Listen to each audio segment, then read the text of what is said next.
Imperio de Japón, fundado el 3 de enero de 1868, cuando los partidarios del emperador Meiji derrocaron a Yoshinobu, el último shogun Tokugawa. El poder permanecería nominalmente conferido a la Casa Imperial hasta la derrota de Japón en la Segunda Guerra Mundial y la promulgación de la Constitución de posguerra de Japón el 3 de mayo de 1947. Japón había permanecido aislado del resto del mundo económica y políticamente. En julio de 1853, una fuerza naval estadounidense comandada por el comodoro Matthew C. Perry entró en el puerto fortificado de Uraga. Al año siguiente, Perry regresó con una flota mucho más grande y pronto quedó claro que el shogun no podía proteger a Japón de esta nueva ola de extranjeros. Se les hicieron concesiones a pesar de las objeciones de la corte imperial en Kioto. La ratificación del Tratado de Kanagawa, el Tratado de Harris y otros acuerdos con las potencias occidentales desencadenaron una ola de antagonismo de Kioto. Las tensiones que se habían ido acumulando durante largos años de paz y relativa estabilidad salieron a la superficie de repente. En 1864, orquestaron un golpe militar que instaló a un grupo de ex líderes del movimiento anti-extranjero en el Consejo Interno del Daimyo de Chōshū, un grupo que llegó a ser conocido como los 5 de Chōshū. Su objetivo era nada menos que el derrocamiento del shogunato y la creación de un nuevo régimen con el emperador a la cabeza. La expedición fue un desastre para los Tokugawa. A pesar de ser significativamente superados en número, los rebeldes demostraron la superioridad de las armas y tácticas occidentales y entregaron una vergonzosa derrota al shogunato. Hitotsubashi Keiki, el hijo de Tokugawa Nariaki, fue elevado al shogunato como Tokugawa Yoshinobu. Yoshinobu era plenamente consciente de su precaria posición, así como de la imperiosa necesidad de unidad nacional frente a Occidente. Cuando el señor del dominio de Tosa le instó a dimitir, Yoshinobu accedió. El periodo que llegó a conocerse como la Restauración Meiji tiene como punto focal la coronación del niño emperador Mutsuhito, quien tomó como su nombre de reinado Meiji. Con el ascenso de Meiji, el trono reemplazó al Bakufu o shogunato de Tokugawa como poder ejecutivo central de Japón. En realidad, la restauración representó un cambio social y político dramático que había comenzado mucho antes del ascenso de Meiji y no llegó a su conclusión hasta cerca del cambio de siglo. El gobierno de Meiji comenzó sin un programa político claramente enunciado, pero sus objetivos eran razonablemente claros. Reconocieron que un gobierno nacional unificado era necesario para lograr la igualdad militar y material con Occidente. De hecho, las políticas que promulgaron pondrían fin a unos 7 siglos de sociedad dominada por los samurái. Los miembros del gobierno de Meiji consiguieron el apoyo de los líderes de los feudos con los que habían trabajado. Los líderes Meiji comenzaron con medidas para disminuir la descentralización feudal a la que culparon gran parte de la debilidad de Japón. En 1869, persuadieron a los daimyo de Satsuma, Chōshū, Tosa y Saga para que devolvieran sus tierras al trono, y después de que esta petición fuera aceptada, otros señores se apresuraron a seguir su ejemplo. El tribunal tomó medidas para imponer una administración uniforme en los feudos, nombrando a los antiguos señores como nuevos gobernadores. Casi 300 feudos se convirtieron en 72 prefecturas y 3 distritos metropolitanos. En años posteriores, este número se redujo aún más en un tercio.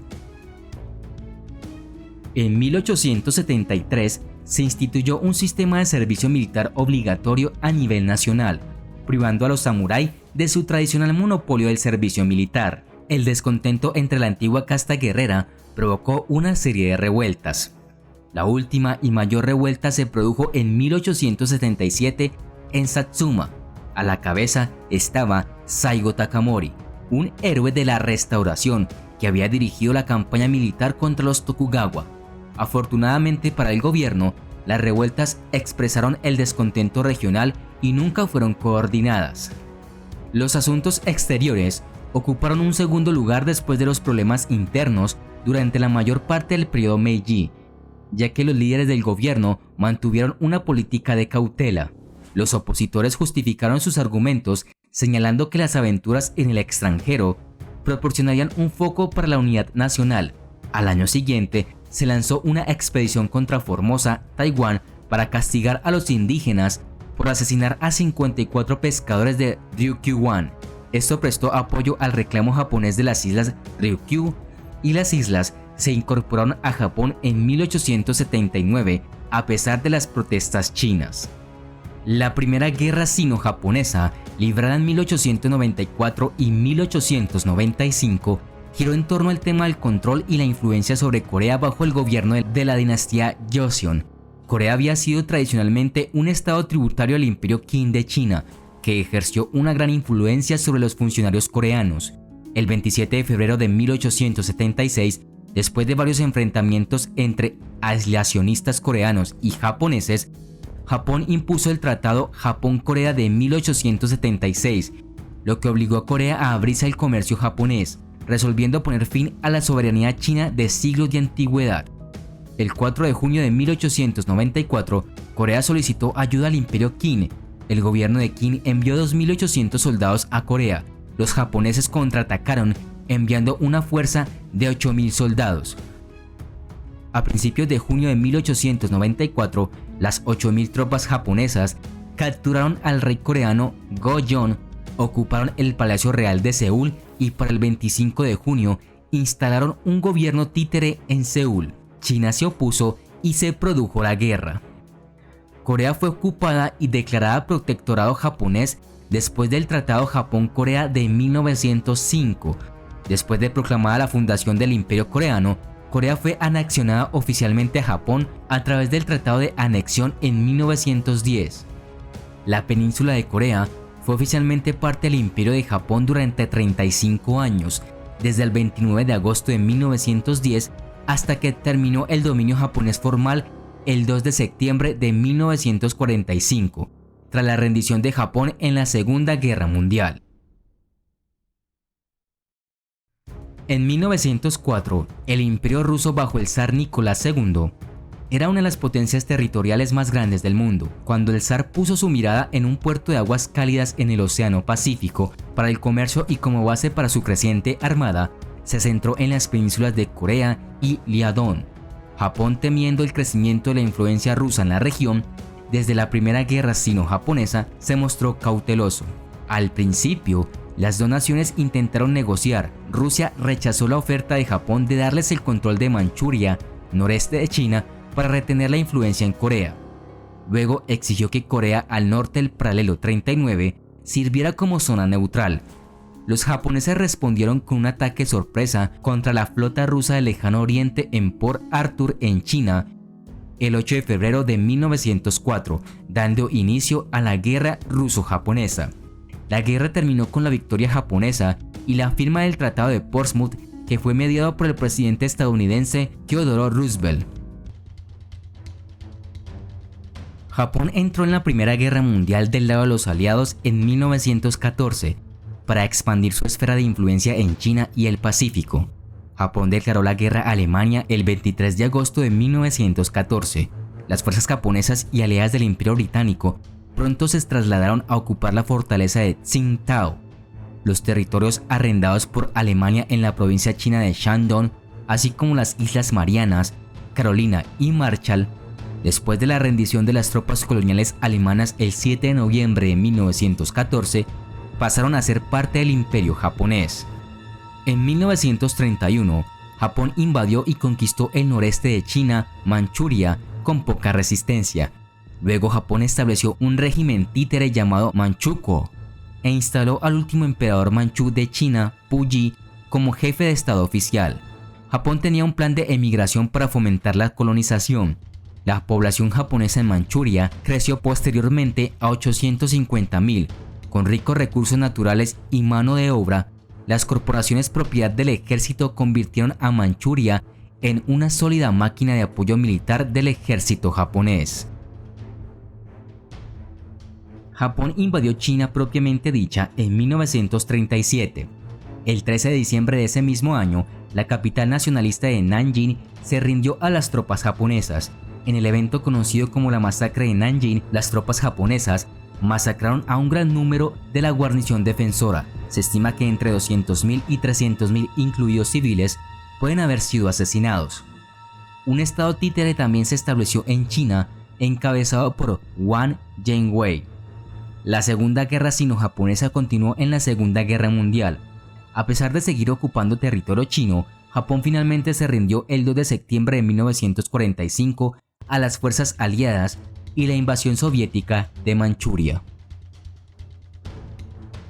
El 27 de septiembre de 1940, Japón firmó el pacto tripartito con Alemania e Italia. Sus objetivos eran establecer y mantener un nuevo orden en sus respectivas regiones del mundo y esferas de influencia, con Alemania e Italia en Europa y Japón en Asia. Frente a un embargo de petróleo por parte de Estados Unidos, así como a la disminución de las reservas internas, el gobierno japonés decidió ejecutar un plan desarrollado por Isoroku Yamamoto para atacar la flota del Pacífico de Estados Unidos en Hawái. Mientras Estados Unidos era neutral y continuaba negociando con Japón para una posible paz en Asia, la Armada Imperial Japonesa, al mismo tiempo, realizó su ataque sorpresa a Pearl Harbor el 7 de diciembre de 1941. 4 días después, Adolf Hitler de Alemania y Benito Mussolini de Italia declararon la guerra a los Estados Unidos, fusionando los conflictos separados. Tras el ataque a Pearl Harbor, los japoneses lanzaron ofensivas contra las fuerzas aliadas en el este y sudeste de Asia, con ataques simultáneos en Hong Kong, Malaya Británica y Filipinas. Hong Kong se rindió a los japoneses el 25 de diciembre. Los japoneses pudieron avanzar rápidamente por la península malaya, lo que obligó a las fuerzas aliadas a retirarse hacia Singapur. Las victoriosas tropas japonesas marcharon por el centro de la ciudad de Singapur tras la captura de esta en febrero de 1942. Para 1944, los aliados se habían apoderado o eludido y neutralizado muchas de las bases estratégicas de Japón mediante desembarcos anfibios y bombardeos. Estados Unidos llevó a cabo una intensa campaña de bombardeos estratégicos quemando ciudades japonesas en un esfuerzo por pulverizar la industria bélica de Japón y destrozar su moral. A mediados de agosto de 1945, Estados Unidos lanzó armas nucleares sobre las ciudades japonesas de Hiroshima y Nagasaki. La rendición de Japón en la Segunda Guerra Mundial se produjo el 15 de agosto de 1945 y se firmó el 2 de septiembre de 1945.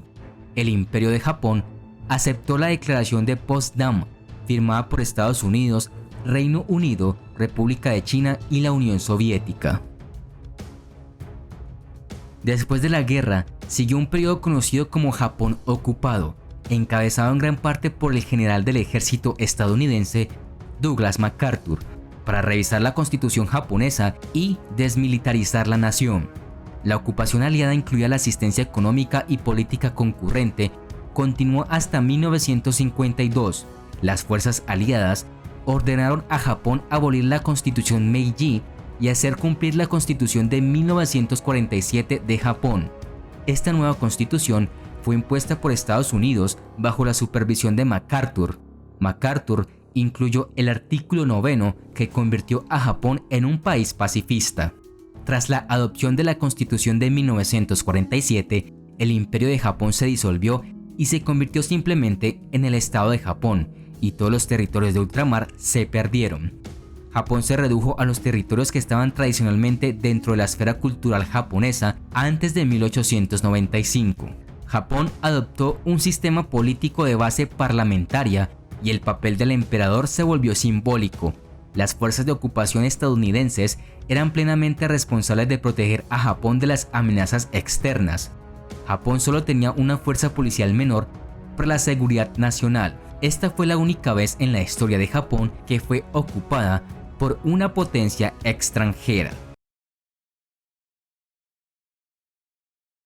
El periodo feudal de Japón fue una época de guerra, disturbios y conflictos, y fue en esencia una batalla por la tierra y el poder. Sin embargo, desde el comienzo de Japón como civilización fue gobernada fuertemente por los emperadores. Al comienzo del periodo feudal en 1185, esto cambió. Una guerra crítica conocida como la Guerra Genpei terminó con el clan Taira siendo derrotado por el clan Minamoto, y esto marcó el final del periodo Heian. Esta batalla fue crítica porque poco después Minamoto Yoritomo del clan Minamoto declaró el shogunato de Kamakura en Japón. Este cambio fue esencialmente el comienzo del periodo feudal y significó un nuevo gobierno bajo el shogun. Los poderosos propietarios de tierras de Japón, los daimyos, ahora respondían directamente a los shogunes, aunque en muchos sentidos eran más poderosos, y juntos estos dos tenían una gran influencia sobre Japón. La sociedad medieval japonesa se dividió en clases según su fusión económica. En el Japón feudal había tres clases principales y dentro de cada clase había subcategorías. Las principales clases sociales en el Japón feudal eran la clase real, la clase noble y la clase baja. Alrededor del 90% de la sociedad pertenecía a la clase campesina baja y el resto pertenecía a la clase militar noble. La clase real estaba en la cima de la cadena y también era la que incluía al emperador y los miembros de su familia. Aunque el emperador fue clasificado como el líder del Japón feudal, en realidad tenía muy poco poder y control sobre el país, ya que el gobierno estaba dominado por la fuerza militar. Sin embargo, a medida que avanzaba el tiempo hacia el final del Japón feudal, en el periodo Edo, el emperador recuperó el poder. Los nobles, los de la clase militar, son equivalentes a la clase media en la sociedad actual. Aunque la clase noble estaba por debajo de la clase real en la jerarquía feudal de Japón, las personas de esta clase eran las que dirigían el país en realidad, lo que las hacía figuras más poderosas. Las subcategorías de la clase militar incluían el shogun, los daimyos y los samuráis. El shogun era la clase más alta en la clase noble. También era el líder militar y político del Japón feudal y tenía el mayor poder. Los shogunes fueron designados por el emperador y simplemente significaba un general. Los shogunes fueron los gobernantes de Japón hasta su abolición, justo antes del comienzo del periodo Meiji. Daimyos, también conocidos como señores de la guerra, fueron categorizados justo debajo y respondían directamente al shogun, convirtiéndolos también en gobernantes muy poderosos. La palabra daimyo originalmente significaba grandes propietarios privados de tierras. Tenían muchas ventajas sobre los demás, por ejemplo, estaban exentos de pagar impuestos. Algunas de las figuras militares más legendarias en el Japón feudal eran daimyos.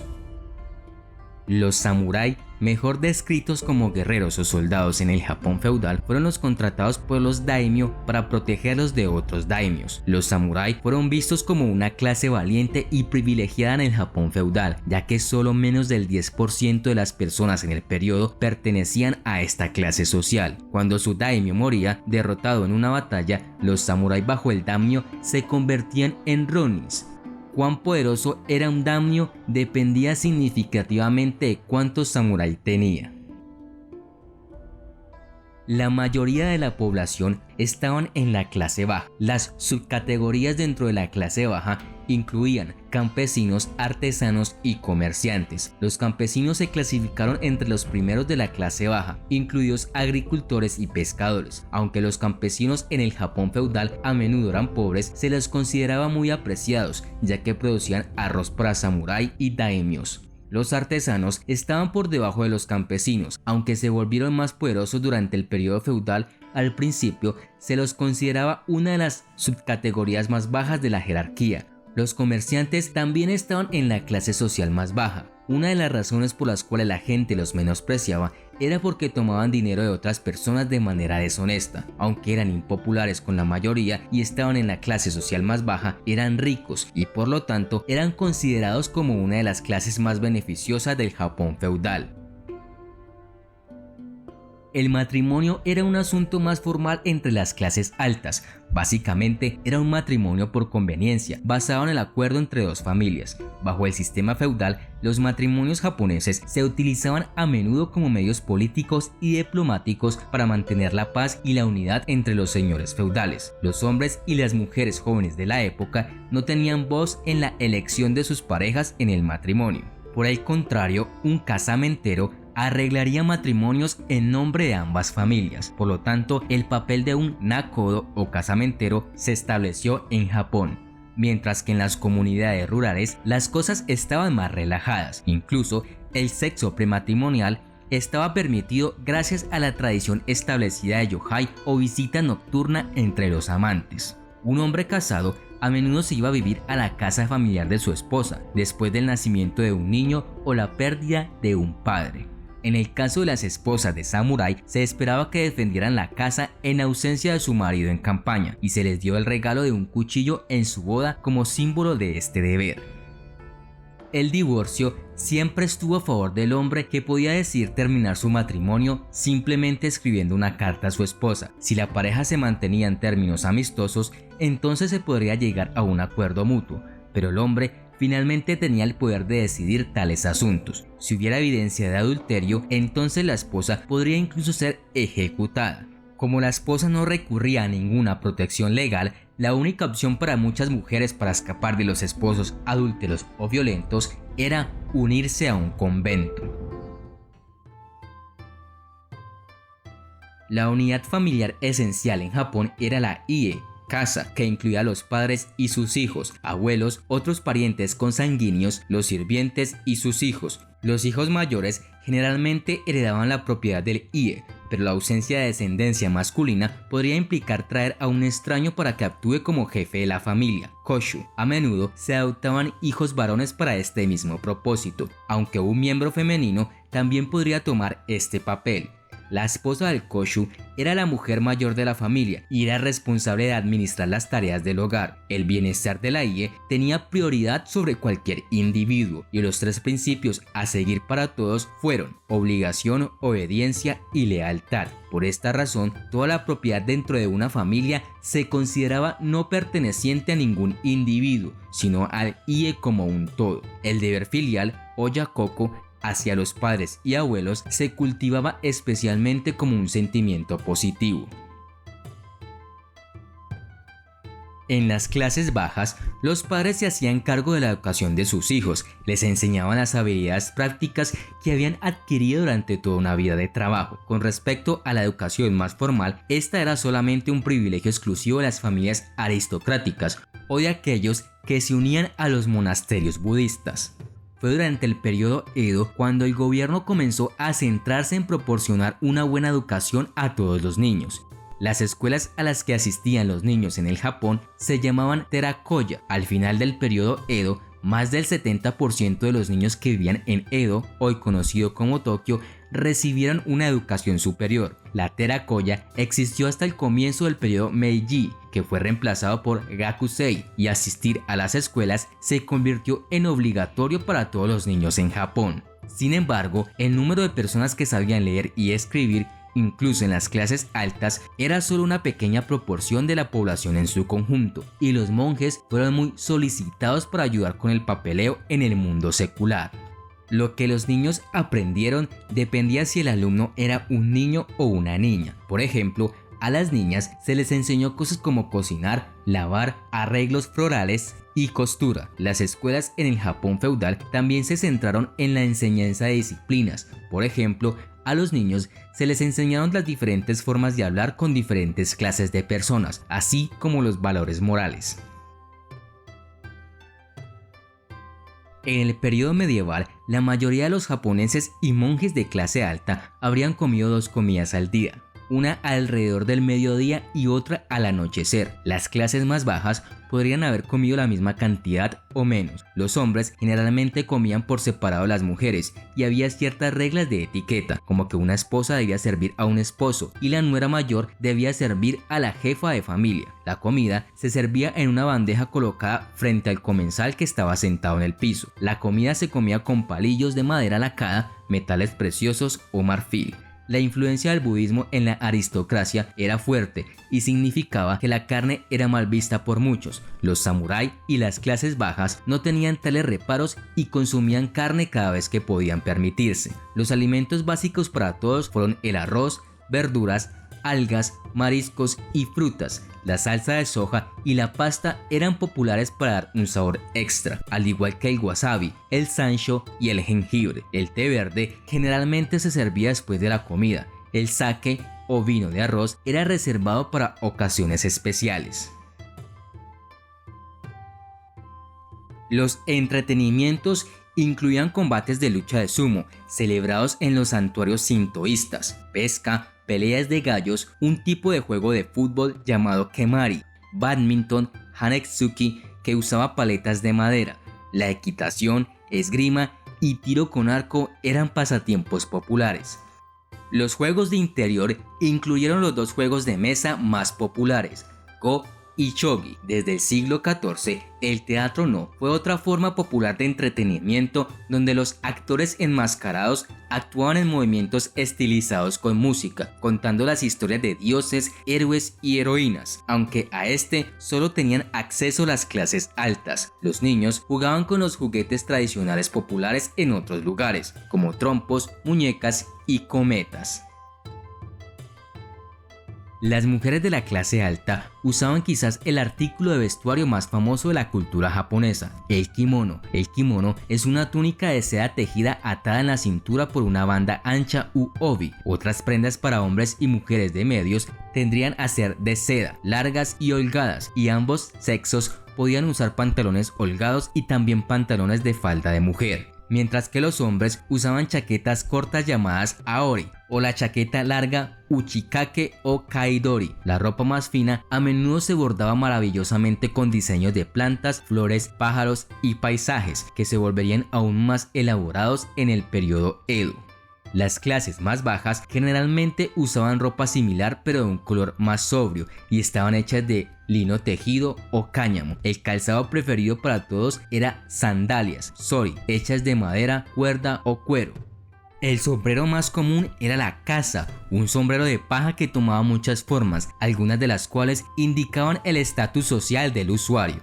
Un accesorio popular para hombres y mujeres era un abanico de mano Uchiwa y específicamente el abanico plegable Ogi, que se convirtió en un símbolo de estado. La esperanza de vida promedio era de alrededor de 50 años, en comparación con un máximo de 40 en Europa occidental. En la época feudal, el tratamiento más común de los muertos era la cremación, caso cuando una persona moría, la mayoría de los japoneses pensaban que el espíritu del difunto se dirigía a la tierra de la oscuridad o Shigo no Sekai. Los que seguían el budismo creían que las personas iban a una forma de infierno o se reencarnaban o iban al paraíso budista, la tierra pura. Los antepasados no eran olvidados y eran honrados cada año en el festival Obon, celebrado en julio y agosto. El aparente papel del kamikaze o viento divino en la derrota de las invasiones mongolas de 1274 y 1281 ayudó a renovar el interés en la religión sintoísta. Desde el periodo de Nara, el budismo y el sintoísmo habían coexistido con las prácticas sintoístas que se incorporaron lentamente al budismo. El Shinto, más tarde, se convertiría en el principal sistema de creencias y desarrollaría sus propias escrituras y filosofía.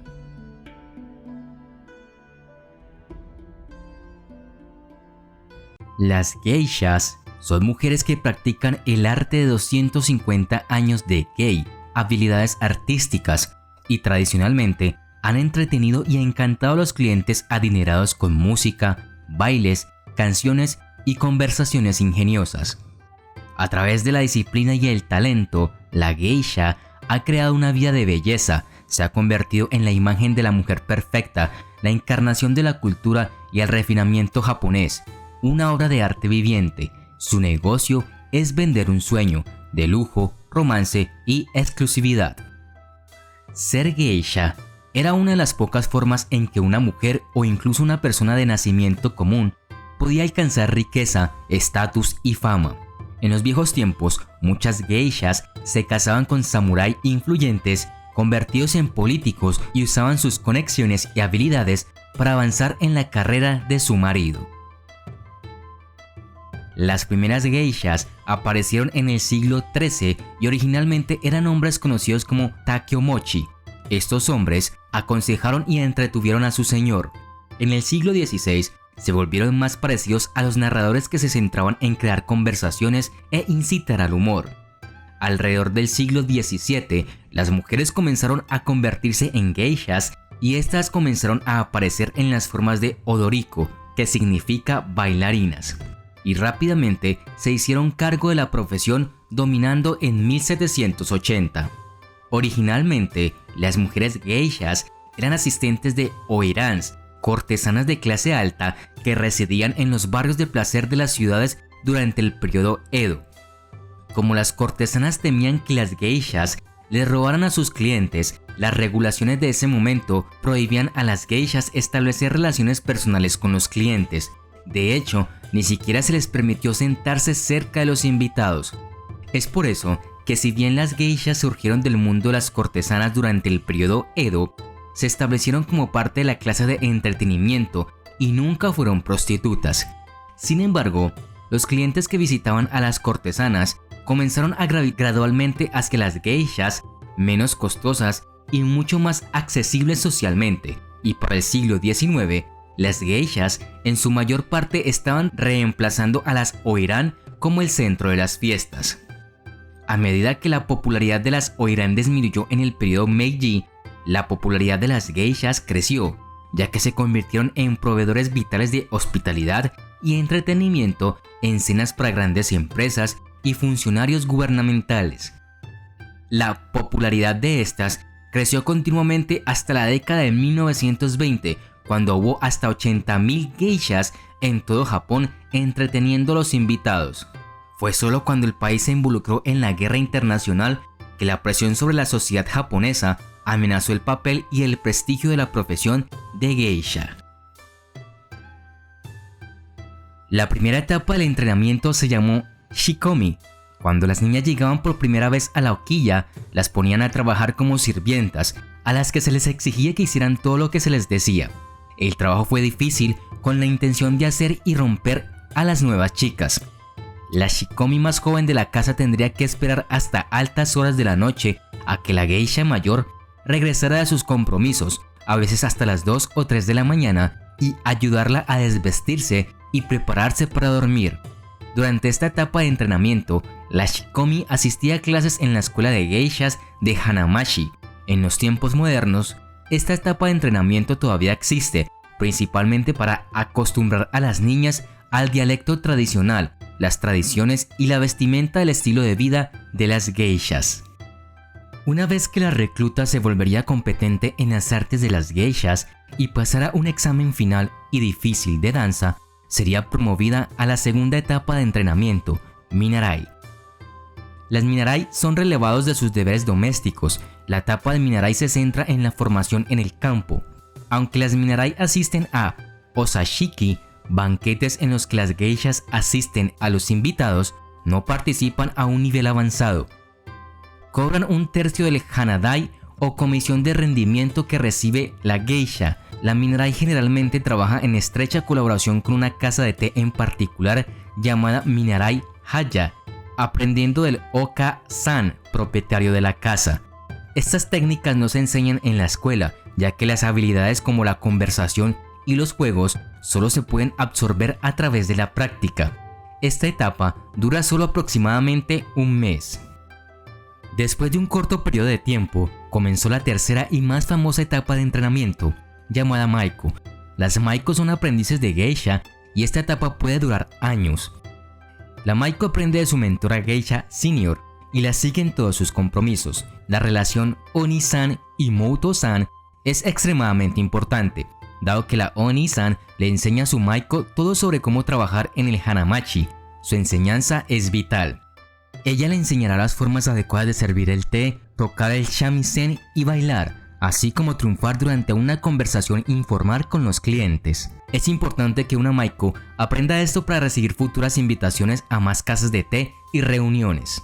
Después de un periodo de tan solo 6 meses en Tokio o de hasta 5 años en Kioto, la Maiko es ascendida a geisha en toda regla, o geiko en Kioto, y se le pagará el precio completo por su tiempo.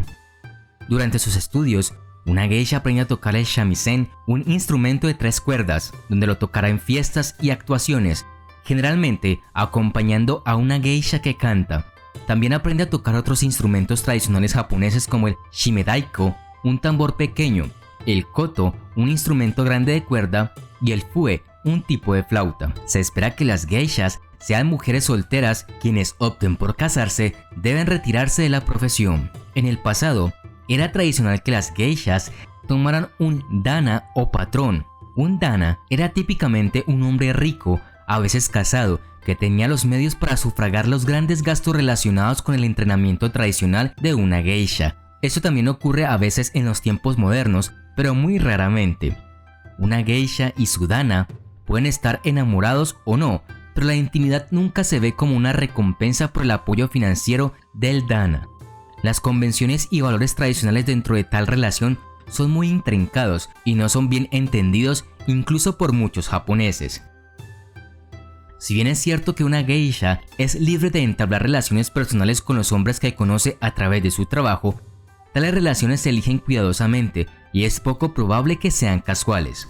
Un hanamachi tiende a ser una comunidad muy unida y la buena reputación de una geisha no se toma a la ligera.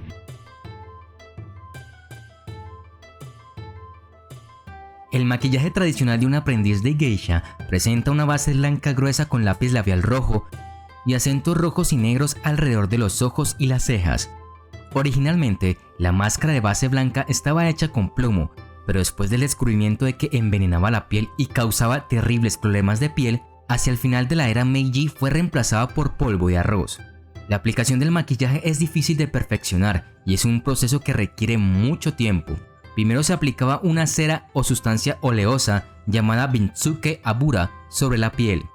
El maquillaje blanco cubre la cara, el cuello y el pecho con 2 o 3 áreas sin blanquear, formando una forma de W o V que quedan en la nuca para acentuar esta zona tradicionalmente erótica, y una línea de piel desnuda alrededor de la línea del cabello que crea la ilusión de una máscara. A continuación se dibujan los ojos y las cejas. Tradicionalmente se utilizaba carbón, pero hoy en día se utilizan cosméticos modernos. El labio inferior está coloreado parcialmente y el labio superior se deja blanco en el caso de una maiko, mientras que las geishas colorean ambos labios. Después de que una maiko ha estado trabajando durante 3 años, cambia su maquillaje por un estilo más sobrio. La razón de esto es que ahora ha madurado y el estilo más simple muestra su propia belleza natural. Para ocasiones formales, la geisha madura seguirá aplicando maquillaje blanco. Las geishas siempre usan kimono. La aprendiz de geisha lleva un kimono muy colorido con un obi extravagante. Siempre el obi es más brillante que el kimono que lleva para darle un cierto equilibrio exótico. La maiko usa el obi atado en un estilo llamado darari. Las geishas mayores usan patrones y estilos más moderados. El color, el patrón y el estilo del kimono también dependen de la temporada y del evento al que asiste la geisha. Las geishas usan sandalias de suela plana, sori al aire libre y solo usan tabi, calcetines blancos en el interior. En las inclemencias del tiempo, las geishas usan suecos de madera elevados llamados geta. Las maiko usan un sueco de madera especial conocido como okobo. Los peinados de las geishas han variado a lo largo de la historia. Durante el siglo XVII, las mujeres comenzaron a peinarse nuevamente y es durante este tiempo que se desarrolló el peinado tradicional shimada, un tipo de moño tradicional usado por la mayoría de las geishas. Las geishas fueron entrenadas para dormir con el cuello sobre pequeños soportes en lugar de almohadas, para que pudieran mantener su peinado perfecto. Para reforzar este hábito, sus mentores vertían arroz alrededor de la base del soporte. Si la cabeza de la geisha rodaba del soporte mientras dormía, el arroz se le pegaba al cabello y al rostro, por lo tanto, tendría que repetir el tedioso proceso de peinarse el cabello de manera elaborada de nuevo. Las geishas modernas todavía viven en casas de geishas tradicionales llamadas okiya en las áreas de hanamachi, particularmente durante su aprendizaje.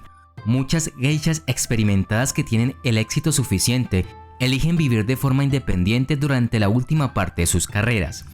Las mujeres jóvenes que ahora desean convertirse en geishas comienzan con mayor frecuencia su formación después de terminar la escuela secundaria o incluso la universidad.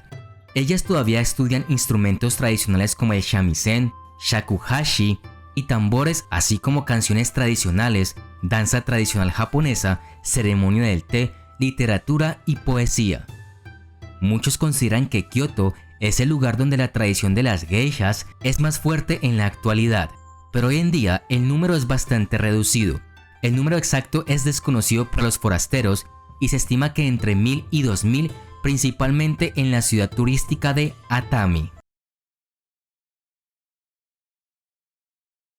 Posiblemente una de las figuras más reconocibles del Japón feudal junto a los samurái es sin duda el shinobi, o mayormente conocido como ninja, que oculto tras las sombras donde el engaño y la astucia eran parte diaria de su vida, capaces de entrar en cualquier fortaleza sin ser detectados, fueron respetados y temidos por los daimyos.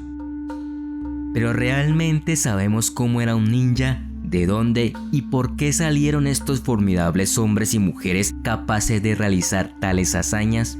La realidad es que es muy difícil el poder decir de dónde viene la figura de estos hombres y mujeres, grandes conocedores de artes de combate denominado Shinobi Jutsu, el arte de guerra japonés del espionaje y la guerrilla. En la actualidad se le denomina ninjutsu o ninpu.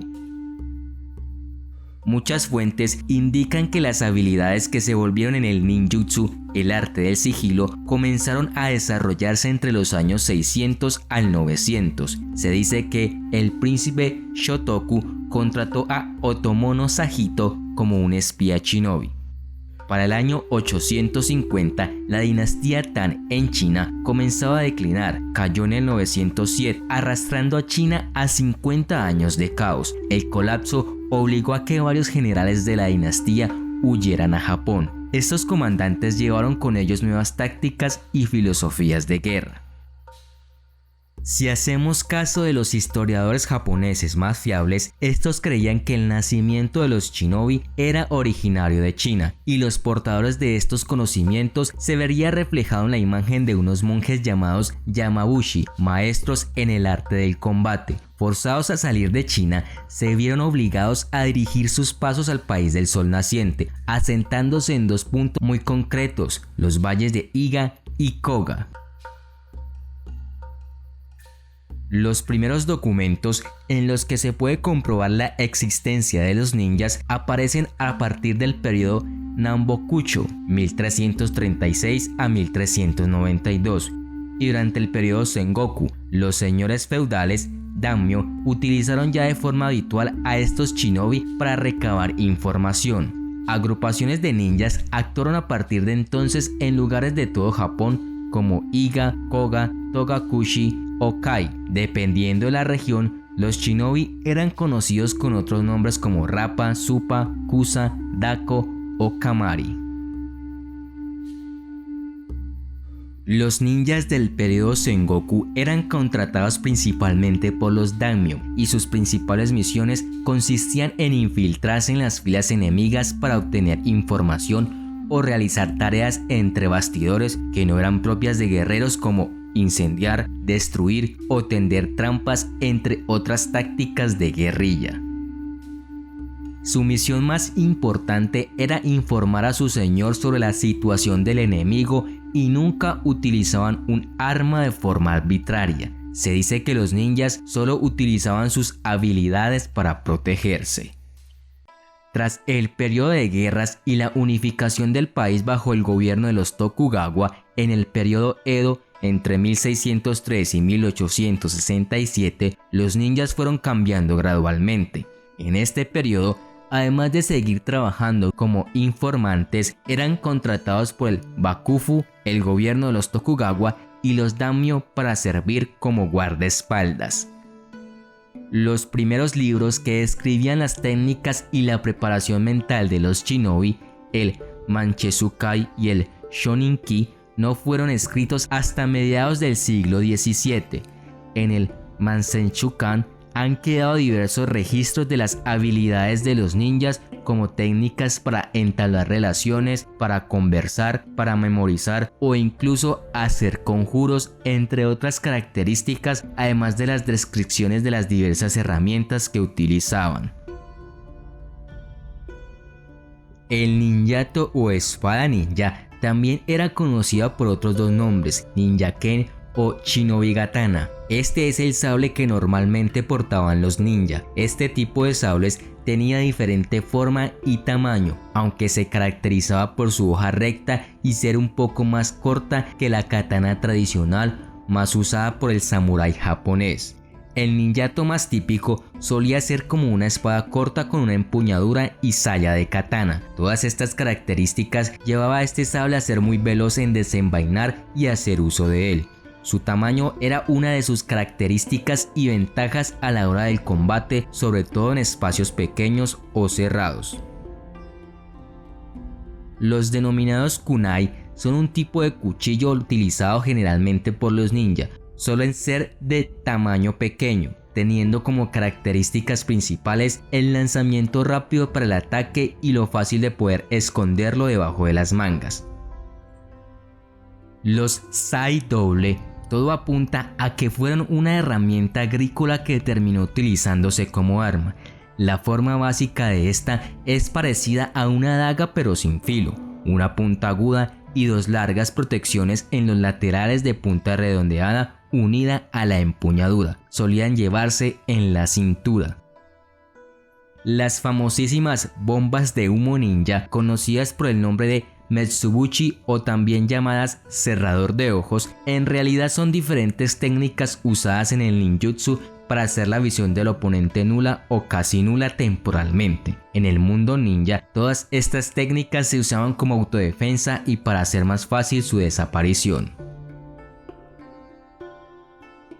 Aunque la forma más reconocible de los shuriken era la llamada hira shuriken o haken, una cuchilla en forma de estrella, también eran populares los bo shuriken, de espinas largas y delgadas.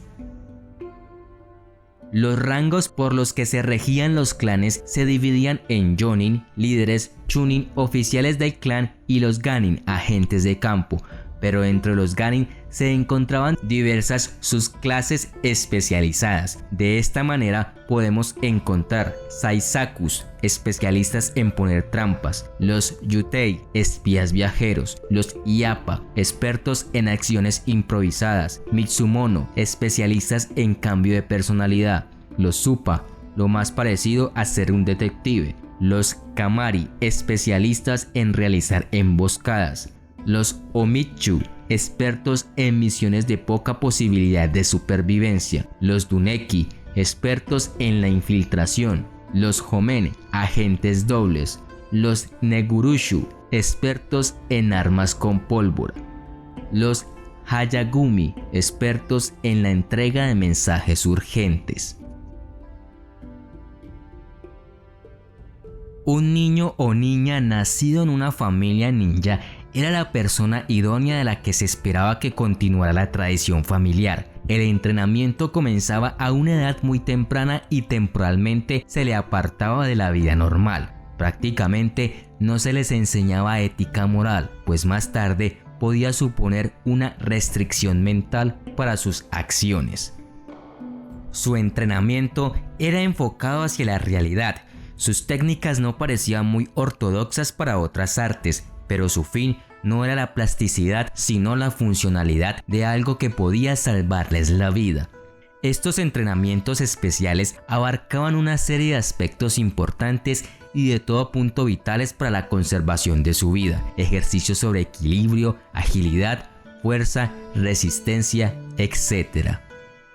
A medida que el Bakufu iba afianzando su gobierno, el trabajo de los ninja también se fue reduciendo y poco a poco esta profesión comenzó a desaparecer. No obstante, fue también en esta época en la que comenzó a gestarse la imagen fantástica del ninja. La imagen actual que existe en la cultura del ninja, ataviado con ropas negras que lanza shurikens, comenzó a aparecer entonces en el teatro kabuki. Los ninjas desaparecerían del todo con el fin del sistema feudal bajo el gobierno de los Tokugawa en la era Meiji, entre 1868 y 1912. Hoy, sin embargo, aún viven descendientes de ninjas en muchos lugares del país.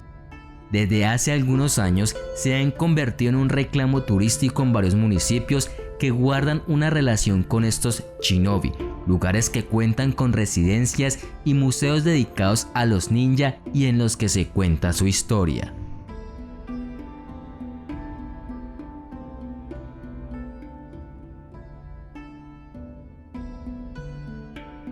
Quizás el mejor lugar para comenzar a entender la vida de un samurái es definir qué es un samurái. Los samuráis eran miembros de la clase militar en el sistema de castas del Japón feudal. Se destacaron cuando el país marcó el comienzo de un gobierno dictatorial militarista con el establecimiento del shogunato en algún momento del siglo XII.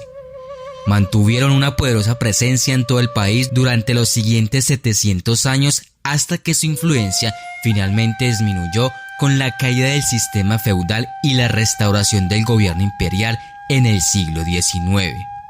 Los guerreros samurái eran reclutados por jefes locales. Estas fuerzas de combate se mantuvieron el tiempo suficiente para librar una guerra específica, después de lo cual los soldados regresarían a sus tierras para cultivar el suelo. Con el emperador de Japón viviendo en la antigua capital de Kioto e incapaz de mantener el control de las provincias, los clanes samurái se establecieron como entidades políticas viables.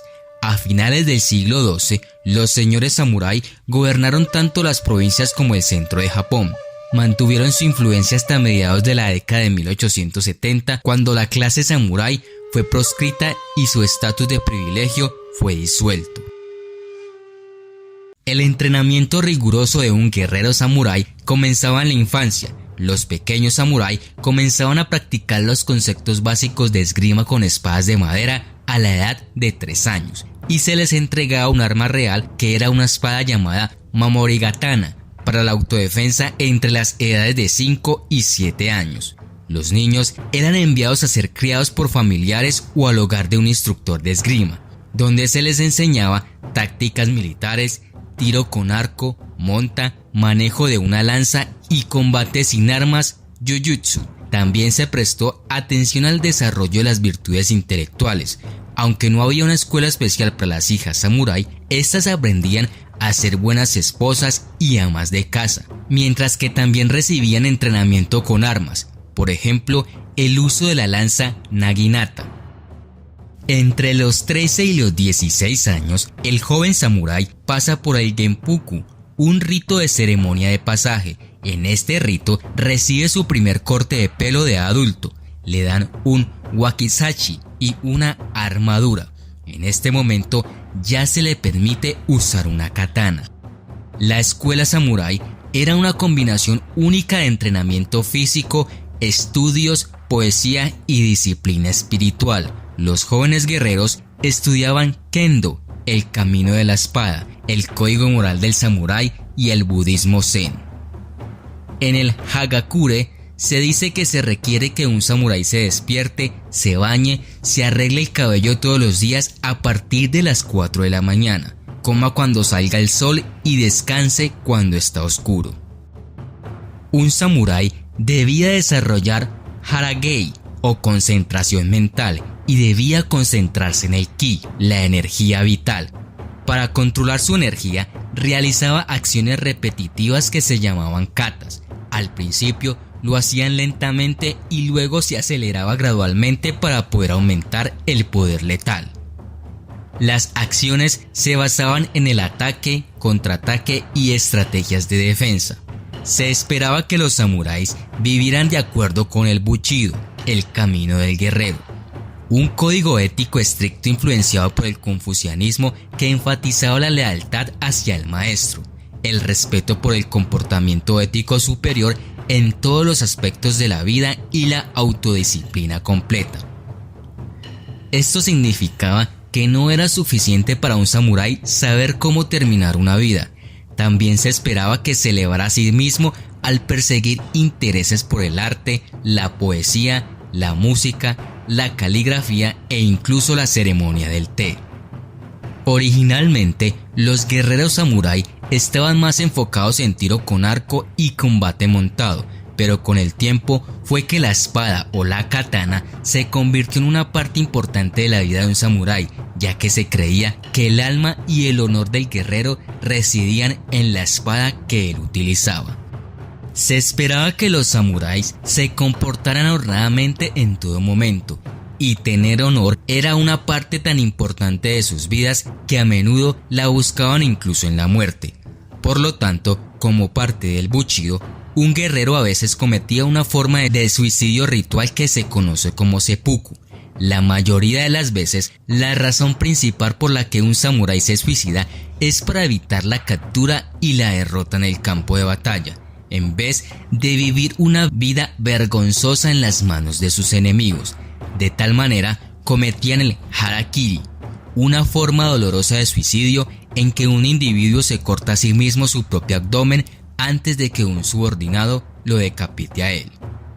Fuera de la batalla, el seppuku es una ceremonia más formal a la que asisten varios espectadores. En algunos casos, los miembros samurái del clan cometerían seppuku debido a un intenso dolor por la muerte de su líder. Esto fue considerado como la máxima muestra de respeto y lealtad que un samurái puede hacer en nombre de su maestro. Sin embargo, también hay ocasiones en que se usó el seppuku como una forma de castigo y como una muestra directa de la intención de separarse del señor al que sirven. Los guerreros samurái se cuidaban mucho de peinar su cabello y lo hacían con un moño llamado chomage. Para la batalla, los guerreros samurái se afeitaban la parte superior de sus cabezas, lo que reducía el calor debajo de sus pesados cascos. Se esperaba que el samurái fuera un modelo a seguir para las clases más bajas por su apariencia. Un samurái mayor, debajo de su armadura, lleva un yoroi hitare, bordado o una túnica de armadura. Otros samurái usaban una ropa interior hecha de piel de tejón. La armadura samurái está hecha de construcción lamelar o pequeñas placas metálicas unidas entre sí y se lacaba para evitar la oxidación. La armadura corporal se llama do, que tiene una fila de kusasari o borlas para crear una falda blindada. Se usaba un cote o una armadura de manga y un protector de garganta llamado nodowa. El uso diario del samurái era un kimono, que generalmente consiste en una capa externa e interna, normalmente hecho de seda. La calidad del kimono dependía de los ingresos y el estado del samurái. Las espadas del samurái normalmente eran sujetadas a través de un obi, un cinturón enrollado alrededor de la cintura, y siempre se usaban en el lado izquierdo. Cuando estaba en casa, el samurái dejaba su espada larga, pero siempre estaba armado con algún tipo de armamento o espada corta. Cada noche, el ejército llegaba a un área ya marcada con banderas, donde erigían carpas similares a carpas con postes desmontables prefabricados y techos de papel. Se creaba una ciudad virtual completa con caminos y áreas restringidas. Una vez asentados, las fuerzas se acomodaban en el campo de batalla, soldados de pie y arqueros al frente, con la vanguardia samurái detrás de ellos. Al ser ordenados, se romperían de izquierda a derecha, permitiendo que la temible vanguardia samurái se lanzara hacia adelante. Todos se disputaban por ser el más valiente y obtener el más preciado de los honores de los samurái, ser la primera lanza. Después de la sangrienta batalla, los samurái cortaban las cabezas de sus enemigos abatidos en combate para así demostrar sus proezas en batalla. Dentro del centro de comando estaba la torreta de llegada, un lugar donde el secretario principal, un hombre importante, registraba los hechos, los muertos, las lesiones y las cabezas enemigos en libros de contabilidad separados. Se tuvo cuidado para que no se registrara incorrectamente quién tomó la primera posición, por lo que los candidatos que reclamaban esto eran entrevistados y se verificaban sus historias. Teniendo en cuenta los tiempos de viaje y de inicio para los conflictos separados, las cabezas se identificaban lo más pronto posible, ya que las recompensas en forma de concesiones de tierras eran mayor cuanto mayor era la clase de soldado asesinado. Y algunos samurái tramposos usaban cascos robados para pasar las cabezas de los soldados comunes como las de los samuráis de un rango superior. Finalmente, se realizaba la ceremonia de inspección de las cabezas. El comandante en jefe inspeccionaba un cierto número de cabezas bajo la protección espiritual de los arqueros para asegurarse de que los fantasmas vengativos no atacaran.